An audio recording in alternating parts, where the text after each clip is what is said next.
PSM Makassar harus kembali menelan kekalahan pahit di pekan ke-21 Super League 2025-2026. Kekalahan ini didapatkan oleh PSM Makassar saat berhadapan dengan tim tangguh Dewa United yang tampil konsisten sepanjang pertandingan.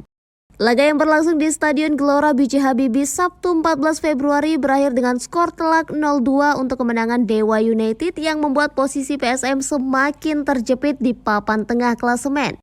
Gol-gol kemenangan Dewa United berhasil diciptakan oleh Vinicius Duarte di menit ke-89 melalui tendangan bebas yang spektakuler. Dan Alex Martins di menit ke-90+2 yang memanfaatkan kesalahan fatal pemain PSM Makassar.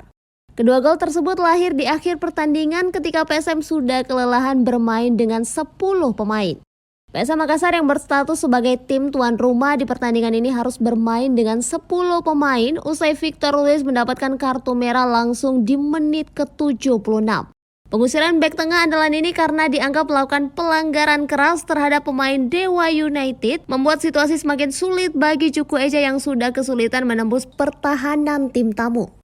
Sejak awal menit laga, tim tuan rumah PSM Makassar langsung tampil menekan lini belakang Dewa United dengan pressing tinggi untuk memanfaatkan keuntungan bermain di kandang sendiri. Namun sampai 10 menit jalannya pertandingan, kedua tim sama-sama masih gagal menciptakan satu peluang berbahaya yang benar-benar mengancam gawang.